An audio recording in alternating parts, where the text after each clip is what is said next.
If you like what I do, consider joining my channel or donating to my coffee. Links in the description.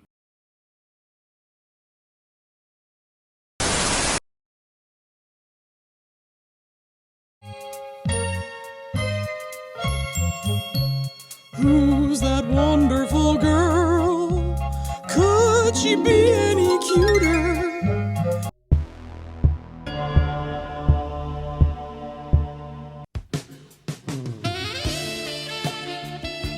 Jokes on.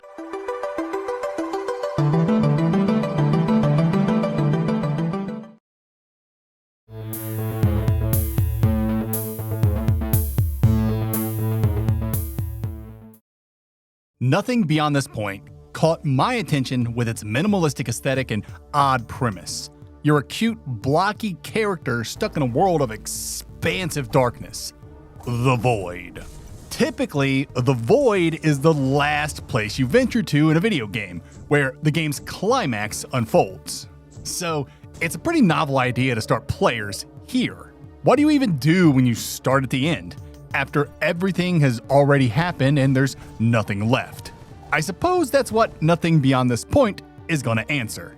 To set the game up properly, you play as an Inferno, a being who is stuck in the Void, a never-ending hellscape of eternal darkness stretching in all directions. As you can imagine, our little Inferno does not want to be here, so she sets off on a quest full of gods, cultists, and endless loops in the hopes of finding a way out, if one even exists. Is Nothing Beyond This Point a shining light in the darkness, or is it an adventure that's better lost in the void? Combat. Somewhere in Nothing's marketing boasts that your health is your weapon or something like that, and by all accounts, this is true. No false advertising detected. I don't know if this is a spoiler or not, but your character's name is Rama, so I'll be calling her that moving forward. Anyway, Rama is an Inferno, a being of pure fire, and revolving around her are rods. Rods double as your ammunition and health. You lose rods as you throw them and explode them at enemies, and you lose rods as you take damage. If you have 0 rods and you take a hit, that's game over. But Rama can focus at any time and replenish her rods, given you don't take a hit while focusing. It's a clever system that forces you to balance offense, defense, and survival in real time, demanding fast thinking and even faster reflexes. Rama has many different attacks slotted to different buttons, and each attack costs a certain amount of rods to pull off. Chucking a rod at an enemy costs 1 rod, her rush attack costs 2, and her charged explosion attack can cost all your rods depending on how long you charge it. She also gets a slash attack that is free to use, but only if you have at least 1 rod revolving around you. And there's even more to consider, like items. There are many items Rama can find and use against her opponents, and they range from giving her special rods with elemental attributes to just exploding the entire screen. They're useful but limited, but they recharge at save points, so there's no need to hoard them. Between balancing offense and defense, attack costs, and item usage, there's a lot to manage, but I never felt overwhelmed. I would like to point out that Nothing is an overhead game with twin-stick shooter-esque controls, so I highly recommend going into the options and cranking up that aim assist if you're playing with a controller. Go ahead, boo me. Aim assist makes the game more fun for me. I don't care what you think. Shut up. Overall, I liked Nothing's combat a lot. It's unique, fun, and challenging. I'd imagine more level-headed players might find the combat easier than me, though. I played too aggressively, which translates to me using all my rods too quickly and too often, which results in me getting killed a lot. I eventually found that going toe-to-toe with enemies while using the slash is the safest method. Slashing costs 0 rods, and enemies mostly only do 1 rod of damage, so you can usually win these battles of attrition. I say usually because Nothing loves to lock you in arena battles. These battles are called loci, which is the plural version of what they're actually called in the game, which is locusts. Anyway, each locust traps you in a room and sends waves of enemies at you, effectively turning your battle of attrition strategy into a death sentence. Especially with how diverse the enemy variety is. Nothing has so many enemies with different tactics, attacks, and behaviors. Your brain really has to be pumping on all cylinders if you wanna, not die a lot. Some of these loci will be brimming with enemy fire, areas of denial, and all other manners of horse shit to keep you on your back foot. You will be retreating a lot in this game, praying you can find some reprieve so you can heal and replenish your rods. Bosses are no better. They love to kick you while you're down and watch you scramble across the battlefield. By and large, I really liked the bosses in this game. Every time I came up to one, I got a knot in my stomach because I knew I was going to be in for a challenge.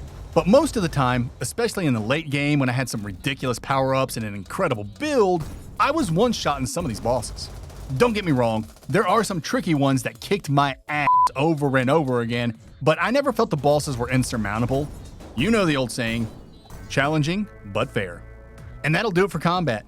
Nothing's combat thrives on tension, resource management, and absolute chaos, blending offense, defense, and item usage into a system that constantly pushes you to think fast and adapt even faster. The loci battle arenas crank that pressure up to 11, flooding arenas with diverse enemies with patterns that keep you scrambling for space and punishing sloppy, overly aggressive play. Bosses follow suit, some tricky, some crumbling under the weight of my amazing build, but always exciting to square off against.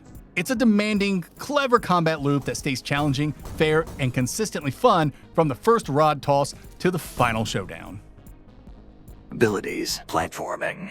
This is where nothing's going to catch some heat and make people question whether it actually counts as a Metroidvania because it literally has no platforming. I know there's this whole debate around Metroidvania versus Zelda-like, but I am not addressing that in this review. Maybe that's a video for another time. You all let me know in the comments if you'd be interested in something like that. Anyway, after playing through the game, I consider nothing beyond this point a Metroidvania. It has most of the staples to be a Metroidvania, interconnected world, ability gating, etc., and it just feels like an MV more than a Zelda-like. And no, I will not elaborate. I guess I have nothing much to say here. There's no jumping from platform to platform, just the nothingness of the void to get lost in. So, this is as good a time as any to describe Nothing's world. The best way to describe it is like fighting a boss in Fester's Quest, but without the flicker. Everything is pitch black except for you, the enemies, and all the strange shit you're going to be seeing along the way. Despite the game toting its world as a whole lot of nothing to get lost in, this world is actually pretty dense with stuff to do. The challenge is learning how to navigate. Essentially, the void is a simplified version of those mystical, endless looping forests you find so often in games where you have to exit the screen in a very specific order to break the spell so you can progress to the next screen. That's the void, though not as strict. The screen you're in will loop if you exit in the wrong direction, but exiting properly will advance you to the next screen. It's tough at first because you have no map and must memorize which exits are correct on every screen you enter, making backtracking an absolute nightmare. Okay, it's not that bad, but it does require you to use your brain matter or take notes until you find an area's map. After activating a beacon, navigation becomes cake, so don't worry too much about it. Getting lost and memorizing everything upon entering biomes is only temporary, and the rushed scramble to find the beacon is always tense and fun. Of course, there are a lot of abilities to find in this game, many of which make navigating the void much easier, but I will not be discussing them.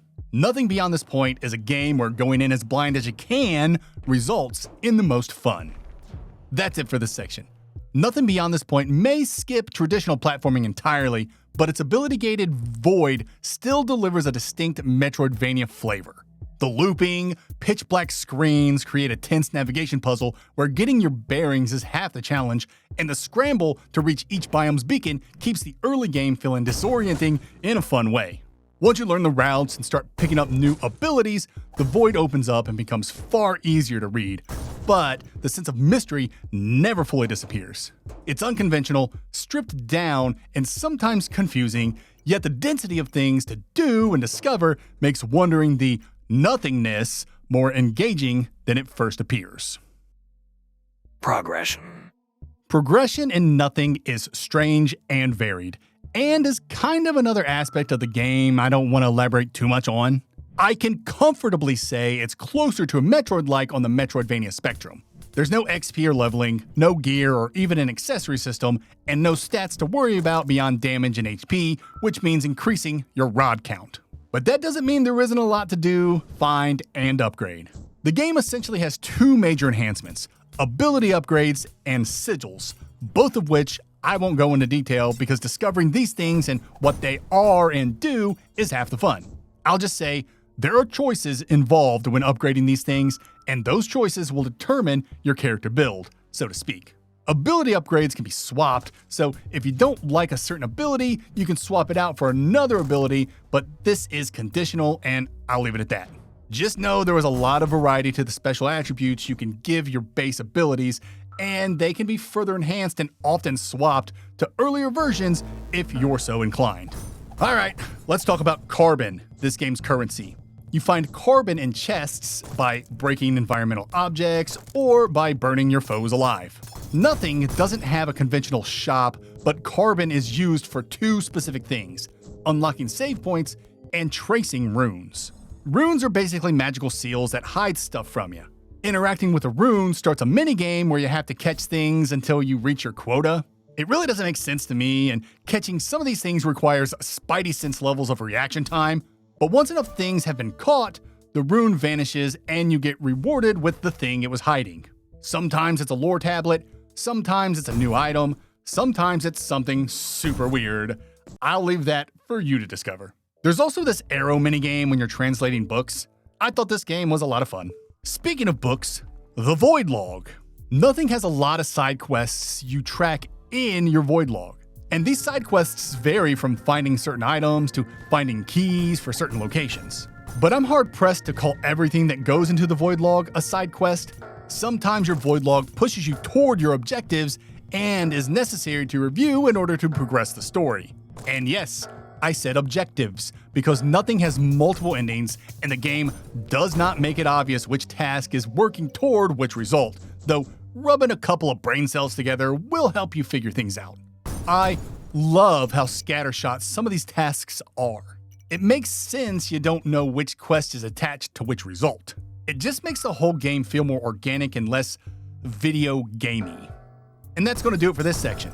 Nothing is a minimalistic game with a minimalistic progression system. However, once you start stacking ability enhancements and sigils, you can make a pretty powerful little inferno girl. Exploration. Exploration in Nothing is something else.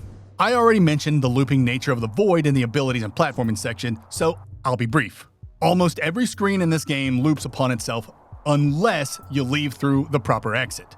The void, ironically, has a strict set of rules that it follows, so don't expect the correct exits to certain screens to shuffle or anything like that. Does the game subvert these rules from time to time? You betcha, and it helps to keep things interesting. I also mentioned that every biome has a beacon that reveals the map, so believe me when I say the game wants you to be successful more than it wants you to be confused. When it comes to navigation, you'll unlock abilities that are helpful, you'll find NPCs that are helpful. Heck, Rama will talk to herself in order to give the player some clues. There's even an accessibility option you can toggle that marks your next objective on the map. There's also an option to turn on auto-saving. Definitely turn that on unless you really like boss runbacks, you weirdo. My point is, don't be intimidated by getting lost and confused. There are diegetic and non-diegetic resources to help you gather your bearings. But also, prepare to get lost and confused, because the eternal darkness will consume you. Obviously, the all-black background is gonna make navigation a bit tricky, but the game does a good job of leaving reference points in many of the areas so you don't get hopelessly lost. Okay, let's answer the million-dollar question. Is nothing beyond this point's exploration rewarding? Abso-freaking-lutely. Nothing World is anything but. This game is dense. You're constantly stumbling into new discoveries, new mysteries, and, more importantly, new ways to unravel those mysteries. Nothing will abilities the hell out of you with random locks, books, glitch runes, and all kinds of bizarre nonsense. Thankfully, the in-game map marks almost every point of interest, so backtracking feels fun instead of tedious. And you unlock fast travel early, which helps a ton. Anyway, I bring up abilitiesing not just because I love it, but because Nothing drip feeds abilities and tools at an excellent pace. I got completely hooked to the ability-teasing, ability-pleasing loop. I'd unexpectedly get a new ability that sent my brain spiraling with possibilities, sprint to every spot I could finally crack open, and get rewarded with even more knowledge, tools, or upgrades that send me off to crack open even more areas. Before I knew it, it was 2 a.m. on a workday. The ability-teasing, ability-pleasing loop isn't new to Metroidvanias, but it's so effective here because the world is so eerie, mysterious, and downright confusing. Finally understanding something that's baffled you for hours is just as satisfying as overcoming the obstacle itself. Every shortcut, every item, every lore reveal lands with extra weight because nothing is really good at providing clarity to its perplexing world. One final thing worth mentioning is how the game gives you all kinds of opportunities to break it wide open. As you explore, you'll find clues scrawled on the ground. Some are simple drawings pointing toward points of interests, while others are far more cryptic. I won't spoil anything, but the more observant players out there may be able to decipher these hints and access certain areas much earlier than someone like me, who relied on more story-driven means to get past those obstacles. What I'm saying is, the game rewards curiosity and cleverness with impactful sequence breaks, and that's excellent Metroidvania design. And that'll do it for exploration. Nothing's exploration thrives on a constant push and pull between confusion and clarity. The looping void may seem intimidating at first, but the game gives you plenty of tools to keep you moving in the right direction. And once the ability-teasing, ability-pleasing loop kicks in, the whole experience becomes downright addictive. Every new power opens fresh paths. Every mystery solved feels satisfying, and every revelation hits harder because the world is so strange and opaque. It's an eerie, dense, and surprisingly rewarding journey through the dark. Atmosphere. Narrative. Nothing's atmosphere is exactly what you think it is. Dark, mysterious, desperate. But it's also pretty funny with goofy NPC dialogue that sounds like modern speech, and Nothing's a serious game with a fascinating plot, but it also isn't full of itself and likes to have some fun, and you like to see that. I guess putting in some levity when 90% of your game is pitch black was a good move. But yeah, intrigue is the mood, and thanks to the way the narrative is presented, I can safely say I was pretty hooked. I'm not saying we're looking at Game of Thrones level of writing here, but what is here is surprisingly engaging. You are very literally dropped into nothing and have to figure things out as you go. You'll soon discover that something went down a long time ago, and now you're dealing with the mess that came with all these baffling decisions. You uncover the lore and story in pieces spread out amongst NPCs, notes left on pillars, runes, and books. It becomes clear after a few hours that there are many entities playing a game of chess, and you just might be one of their pawns. But yeah, just to put a nice little bow on the narrative, I liked it a lot. I wasn't expecting much for whatever reason, and the game actually created a fascinating world literally made out of nothing. And that's it for this section. Nothing's atmosphere strikes a great balance between bleak mystery and unexpected humor, pairing its pitch black world with goofy NPC banter and just enough levity to keep the darkness from swallowing you whole. The narrative unfolds in scattered pieces, through NPCs, runes, books, cryptic notes, and the slow realization that you're caught in the fallout of ancient decisions is genuinely engaging. It's not trying to be high literature, but the intrigue is strong, the world is fascinating, and the sense that larger forces are moving pieces around you makes uncovering each new scrap of lore feel all the more compelling. Final thoughts and score. Nothing beyond this point is a strange, stylish, and surprisingly gripping Metroidvania-adjacent adventure that thrives on tension, mystery, and discovery. Its combat is unique, fast-paced, clever, and chaotic, while its looping void turns navigation into a rewarding puzzle box of rules, subversions, and revelations. Pair all that with an eerie atmosphere, scattered lore to piece together, and just enough humor to keep the darkness from consuming you, and you get a compelling experience that's absolutely memorable. I award Nothing Beyond This Point an 8.5 out of 10.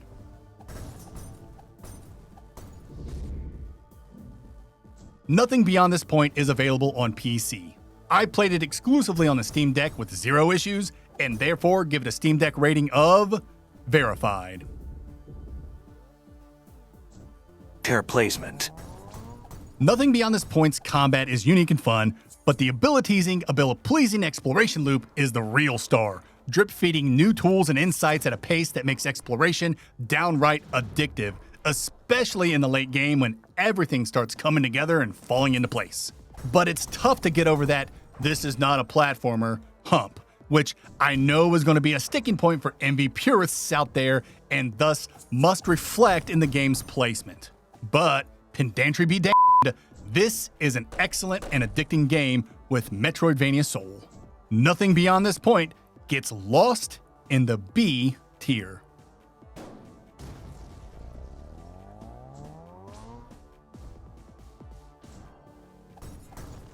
Do not misunderstand me. Nothing beyond this point is, beyond a shadow of a doubt, an excellent game. But as much as I loved it, I can see seasoned Metroidvaniers not really picking up what the game's putting down, mainly due to its lack of platforming. You know, the number one thing Metroidvania fans look for in Metroidvanias, maybe second to combat. However, if you're not a prudish Metroidvania enthusiast, or if you're just a gamer looking for a quirky little game with unique combat and exploration that'll get your brain juices flowing for the next 10 to 15 hours, then Nothing Beyond This Point is the game for you.